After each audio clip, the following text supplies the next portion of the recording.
नमस्कार दोस्तों। The periodical meeting with service associations on 18th of September 2024। तो 18 तारीख को एक मीटिंग हुई थी सर्विस एसोसिएशन की, जिसको चेयर किया था डिपार्टमेंट ऑफ पोस्ट के जो सेक्रेटरी हैं, उन्होंने मिस वंदिता कौल हैं, secretary of department of post.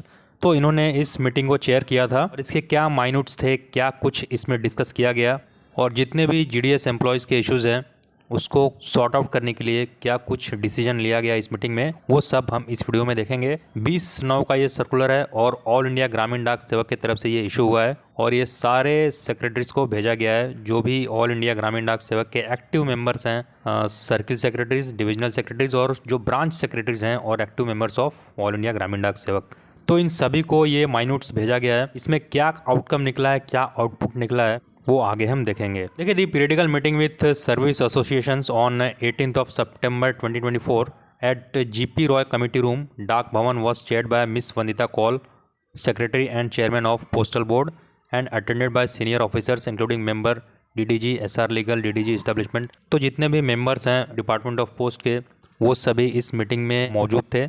और इनके अलावा जो यूनियन के मेंबर थे, ऑल इंडिया ग्रामीण डाक सेवक यूनियन के रिप्रेजेंटेटिव थे। सबसे ऊपर तो नाम आता है, आपको पता है, श्री एस महादेवैया, जो ऑल इंडिया ग्रामीण डाक सेवक के जनरल सेक्रेटरी हैं। और उसके बाद जो वाइस प्रेसिडेंट है, सर्किल सेक्रेटरी हैं एमपी सर्किल के, वो सब भी इस मीटिंग में मौजूद रहे। तो क्या कुछ की पॉइंट्स थे इस मीटिंग में, क्या कुछ डिस्कशन किया गया, वो एक एक पॉइंट हम देख लेते हैं। जीडीएस ऑफिशियल्स के वेलफेयर के लिए क्या कुछ इसमें बोला गया। देखिए, सबसे फर्स्ट में है burning GDS issues post December strike action against union functionaries and various GDS related matters were presented. दिसंबर 2023 में जो स्ट्राइक हुई थी, आप सभी को पता है, 12 दिन की स्ट्राइक थी और उसमें क्या कुछ घटा, जीडीएस को पुट ऑफ किया गया, टर्मिनेट किया गया, उन सभी चीज़ों को याद करके इस मीटिंग में डिस्कस किया गया कि वो नहीं होना चाहिए था, क्योंकि कोई भी एम्प्लॉय अगर पीसफुली डेमोन्स्ट्रेट करता है तो वो उसका अधिकार है। तो सबसे पहले तो इसको उस मीटिंग में याद किया गया। उसके बाद देखिए दोस्तों, यूनिफाइड पेंशन स्कीम जो रिसेंटली अभी गवर्नमेंट ने लॉन्च किया था, इस पर डिपार्टमेंट एग्री हुआ है। देखिए, आप यहाँ देख सकते हैं, the department agreed to examine the feasibility for GDS. तो जीडीएस ऑफिशियल्स के लिए ये फिजिबल है या नहीं यूनिफाइड पेंशन स्कीम, इसके लिए डिपार्टमेंट रिव्यू करेगा। अग्री हो चुका है डिपार्टमेंट इस पर। तो यूनिफाइड पेंशन स्कीम के अंडर जीडीएस ऑफिशियल्स आ सकते हैं या नहीं, ये डिपार्टमेंट रिव्यू करेगा इस पर। सेकंड में देखिए, gratuity. Ongoing technical issues were raised and the administration will seek legal advice on this matter, especially regarding promotions not receiving gratuity। तो ग्रेचुइटी जो जीडीएस ऑफिशियल्स को दिया जाता है 1.5 लाख, इसको भी रिव्यू करने के लिए इस मीटिंग में बात की गई। और medical benefits, the department has taken up the GDS medical benefits issue with the ministry of health under CGHS scheme. Union कहता आ रहा है कि सीजीएचएस के दायरे में सभी जीडीएस ऑफिशियल्स को लिया जाए, तो इस पर भी डिपार्टमेंट मिनिस्ट्री ऑफ हेल्थ से कंसल्ट करेगा। उसके बाद देखिए दोस्तों, फोर्थ पॉइंट में request of transfer. The department suggested opening the request transfer portal after 3 years of service. AIGDCU stood firm on a 2-year completion and the portal opening twice a year. तो ये transfer portal भी समय से open करने के लिए request किया गया है, ताकि जीडीएस ऑफिशियल्स ट्रांसफर के लिए अपना अप्लाई कर सके। उसके बाद सबसे इंपॉर्टेंट आ जाता है दोस्तों 12, 24, 36, जिनकी भी सर्विस 12 साल, 24 साल या 36 साल हो गई है, तो उनको अपग्रेड किया जाए फाइनेंशियली, ताकि फाइनेंशियल बर्डन उन पर ना आए। और इसमें लिखा क्या है दोस्तों, the department has not yet agreed to examine the DA related to financial upgradation. This issue will be pursued again.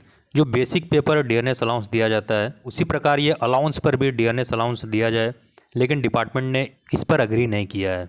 लेकिन 12, 24, 36 का जो अलाउंस है, ये भी अब तक पेंडिंग है। लगभग सारे सर्किल्स में ये पेंडिंग है। हालांकि 2-3 दिन पहले मैंने जो वीडियो डाला था, उसमें किसी सर्किल से कमेंट आ रहे थे कि कहीं कहीं मिला है इसका लाभ, लेकिन यहाँ बहुत सारे सर्किल्स में, ज़्यादातर सर्किल्स में इसका लाभ नहीं मिला। सबसे पहले तो टीआरसीए में इसका अलाउंस ही नहीं जोड़ा गया है, तो डीए का सवाल ही नहीं उठता। उसके बाद देखिए दोस्तों, सब्स्टिट्यूट अरेंजमेंट, सब्स्टिट्यूट के पेमेंट्स पेंडिंग है। तो उसके लिए विभाग ने बोला है कि 7 से 10 दिन के अंदर, मतलब 1 हफ्ते से लेकर 10 दिन के अंदर ये सारे पेंडिंग पेमेंट्स रिलीज़ कर दिए जाएंगे। ये एक अच्छी बात है सब्स्टिट्यूट अरेंजमेंट्स के लिए। जो भी एम्प्लॉई हैं, जो भी सब्स्टिट्यूट में कार्य कर रहे हैं, उनके लिए एक गुड न्यूज़ है। The chairman assured that the list will be announced with in 15 days। तो दिल्ली स्पेशल ड्राइव का जो लिस्ट है वो 15 दिनों के अंदर अनाउंस करने के लिए बोला गया है डिपार्टमेंट द्वारा। टारगेट्स को लेकर हम बात करते हैं हमेशा।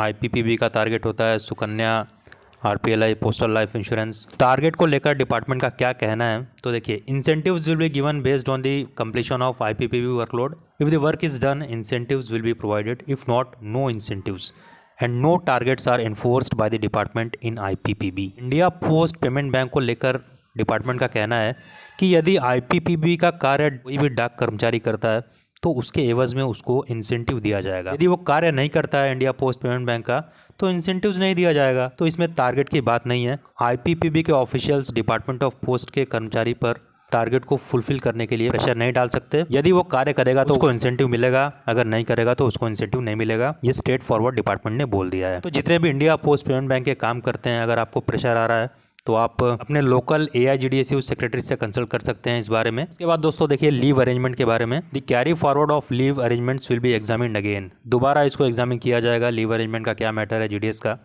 तो डिपार्टमेंट ने बोला है कि इसको फिर से हम रिव्यू करेंगे। और GDS वेलफेयर फंड के लिए क्या बोला है तो देखिए, तो इस फंड को रिव्यू करने के लिए डिपार्टमेंट ने बोला है इसको हो सकता है भविष्य में बढ़ाया जा सके। और लास्ट में ट्रेड यूनियन फैसिलिटीज़, जो ट्रेड यूनियन को फैसिलिटीज़ दी जाती है उसको कंटिन्यू करने के लिए बोला गया है।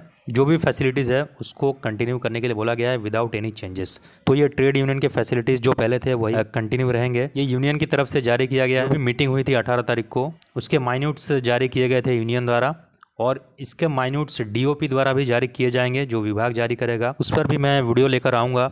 उसमें भी हम डिटेल से समझेंगे कि डिपार्टमेंट का GDS के डिमांड्स को लेकर क्या स्टैंड है। उसमें भी हम सारे पॉइंट्स को डिस्कस करेंगे। तो आज के वीडियो में इतना ही, मिलेंगे नए अपडेट के साथ।